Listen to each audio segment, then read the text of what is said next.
abogado César Gutiérrez Priego, amigo de esta casa, miembro de esta familia Sin Censura, a quien usted puede escuchar y ver conducir orgullosamente su espacio propio en Sin Censura TV, Sin Censura Media y Sin Censura Presenta todos los sábados de 3 a 4 de la tarde, que me acompañe para que me dé su opinión profesional como hombre de leyes, como hombre informado y como hombre al pendiente de esta lucha contra la corrupción en el Poder Judicial.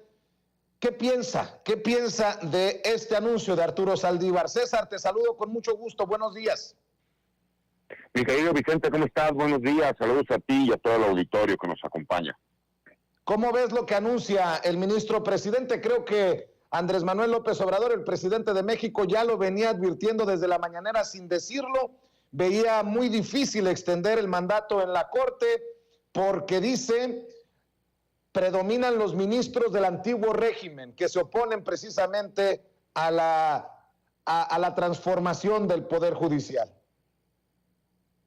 Yo creo, mi querido Vicente, que siempre en las mañaneras nos dan una pista de lo que sucederá en cuanto a las acciones o los actores políticos, ¿no?, que tienen que ver en este país.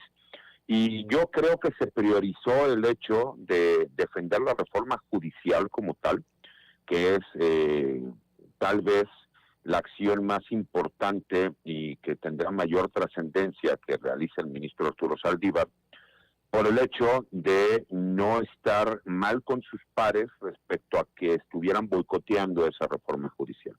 Y creo también que, por supuesto, lo que pasó con la destitución del magistrado José Luis Vargas en el Tribunal Electoral del Poder Judicial Federal fue un precedente que ellos están utilizando como para decir, aquí vamos a respetar el mandato constitucional, aquí vamos a respetar lo que dice la ley y aquí vamos a respetar cómo se determinaron las formas. Y no darles el pretexto del hecho de que se pudiese autorizar como tal una ampliación del mandato del ministro, cuando él mismo, me imagino que dentro del cabildeo que realizaron, se percataron que no iba a ser posible a lo mejor obtener los votos necesarios para poder llevarlo a cabo. Y asimismo, pues también maneja la congruencia en cuanto a las mismas decisiones y los votos que él llegó a tomar como ministro de la Suprema Corte, y que de alguna forma pues vienen a señalar que prioriza el hecho del trabajo judicial en cuanto a la reforma que está llevando a cabo, que es muy ambiciosa en este Poder Judicial, y que no por cuestiones de carácter político por ahí se pudiese ver afectada. Ese es mi análisis que yo veo desde afuera. O sea, para no poner en riesgo la reforma judicial, no le metemos más ruido a esto, le quitamos pretextos a esos que se oponen y vamos con todo. En pocas palabras, así lo entiendo, ¿no?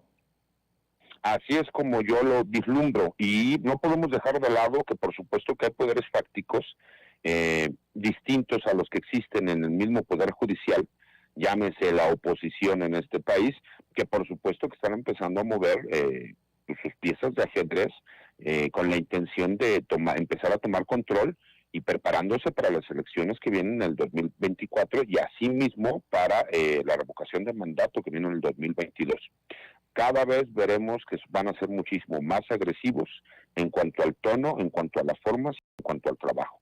Y creo que lo hemos estado viendo desde la actitud que toman Lorenzo Córdoba dentro del Instituto Nacional Electoral, con lo que vimos también en cuanto a la destitución del magistrado José Luis Vargas en el Tribunal Electoral del Poder Judicial de la Federación, y con el hecho de que se podía poner en riesgo esta reforma judicial que el ministro Saldívar tan arduamente apoyó, por el hecho de que ellos sabían que no iban a tener los votos suficientes para que se pudiera aprobar esa ampliación de mandato. Entonces creo que tiene que ver también con actores políticos externos, mi querido Vicente, y que veremos que seguirán actuando de forma continua con vistas a las próximas elecciones y a la revocación del mandato del presidente. Oye, querido César, de ninguna manera se vería esto como un golpe de Saldívar al presidente Andrés Manuel López Obrador. Simplemente sería apegarse a la realidad. No están las condiciones para que se inicie esta discusión en la Suprema Corte de Justicia de la Nación y mejor se baja del debate Arturo Saldívar. Lo digo porque se vendrán las narrativas, la lucha de narrativas después de que si le dio la espalda Arturo Saldívar al presidente, que si hay alguna diferencia entre Arturo Saldívar y el presidente. Creo que queda claro que no hay ningún jaloneo entre el presidente, ministro presidente de la Suprema Corte de Justicia de la Nación y el presidente de la República. Pero por supuesto que no, Vicente. Mira, acuérdate que en política no existen coincidencias, así como en materia penal no existen las coincidencias. El día de ayer tuvieron una reunión el ministro presidente y el presidente de la República.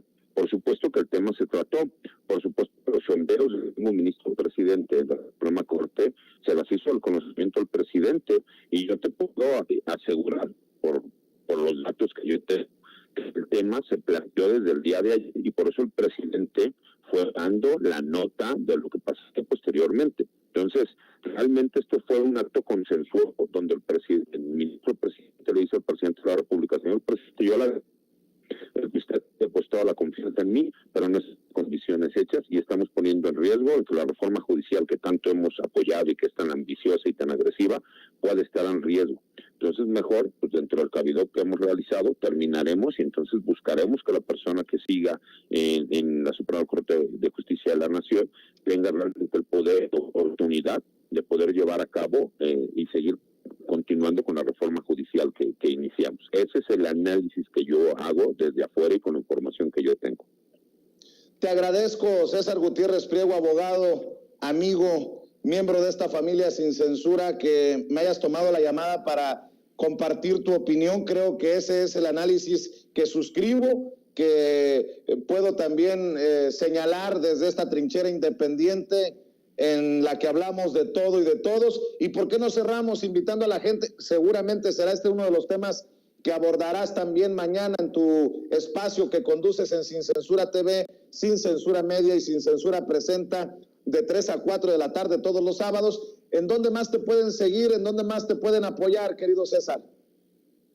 Mi Twitter, mi querido Vicente, que es @CésarGutiPri, y en las páginas de la Fundación General Jesús Gutiérrez Rebollo, que es en apoyo al personal marino y militar que se encuentra por ser sentenciado, y en mi canal personal de YouTube, que es César Gutiérrez Priego, en donde hablaremos, independientemente de este tema, que por supuesto es de trascendencia nacional, hablaremos también de la demanda que propone el gobierno mexicano, que es una acción civil. Le explicaremos a la gente cuál es la cuestión legal y qué es lo que se busca con esta acción civil que está llevando a cabo en los Estados Unidos. Querido César, te mando un abrazo, estamos al pendiente.